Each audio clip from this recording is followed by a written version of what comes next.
Here are a few examples that are going to give graphs, and you have to identify the amplitude, the midline, and the period. And they'll either be sine or cosine, but these are just asking for the amplitude, the midline, and the period. So for this first one, we see that the graph bounces back and forth between 10 and 50 on the y-axis. You see the dotted line here at 30, so that's going to be your midline. So midline is y equals 30. Amplitude, if you remember, is the vertical distance from the midline up to a maximum or a minimum. So either amplitude there or amplitude here. Either way, 30 up to 50 or 30 down to 10 will give you an amplitude of 20.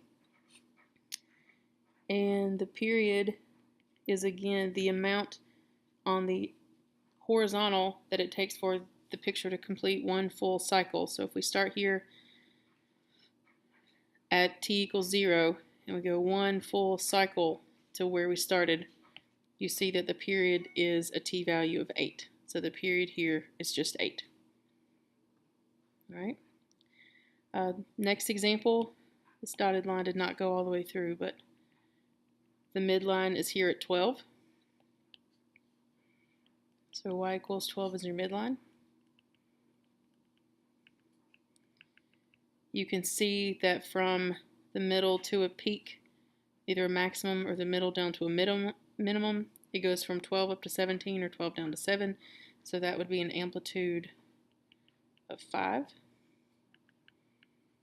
And again, following the graph from where it starts, making one full cycle puts us at a period of 50. Okay. Next one has a midline at y equals 0.05.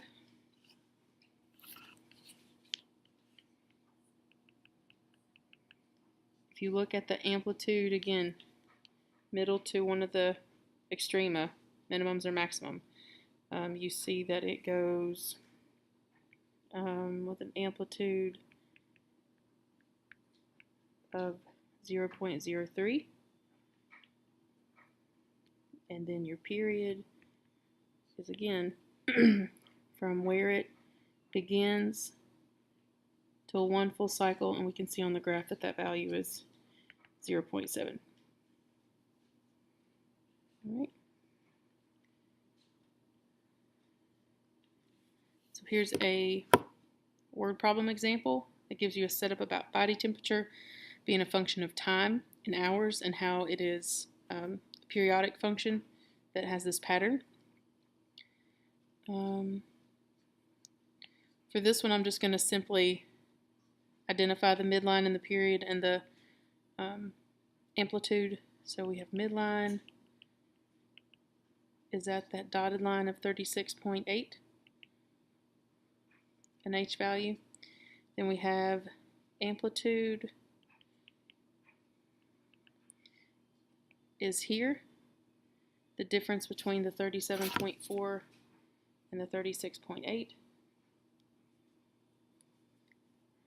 And then the period is, again, shown on the graph, either peak to peak or from where it starts to where it has a minimum or a maximum.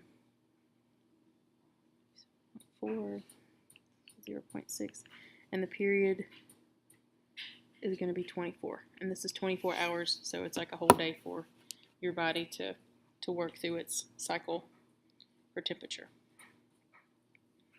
Another example, y being a function of t, you have a midline at negative 500. You have an amplitude, so from the middle to a peak or middle to a peak, you're either going from negative 500 down to 2500, which is difference of 2000, or negative 500 up to 1500, but either way your amplitude is still 2000. And the period here, again, if you follow the graph from a peak starting point and do one full cycle, this looks like it has a period of 24. All right. Here is another one where midline is again dotted line at y equals a half. Amplitude is from the midline to a peak, so that's half to 1, so that's an amplitude, it's also a half. And the period here is again what takes it from beginning, 1 full cycle, and it looks like that is a period of a half also.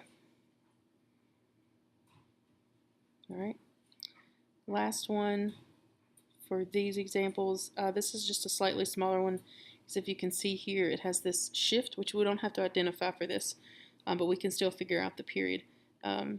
So if we do midline, that's at y equals 30. If we do amplitude, again, midline to peak, 30 to 55, or 30 down to 5, you still have a difference of 25. But for the period, you can't really, you could try peak to peak, and you could try to run it 1 full cycle, but peak to peak doesn't really give anything on the x-axis, or the t-axis in this case. So what you can notice is the graph starts at negative 21 on the t-axis, and it goes 1, 2, 3 full cycles in this graph. And in those 3 periods that it runs, it takes it from negative 21 to positive 54, which would make it a period of, what, 75 total for 3 periods. So if you wanted to know the amount for 1, you can just divide that total 75 by 3, and you'll get that the period here is 25. Again, it's kind of hard to see if you try to go peak to peak, maximum to maximum, but if you run the full cycle of the 3 functions, you'll get a total of 75 spread on the t-axis, and if you third it, because it went 3 cycles or 3 periods, then you'll get that 1 period is actually 25.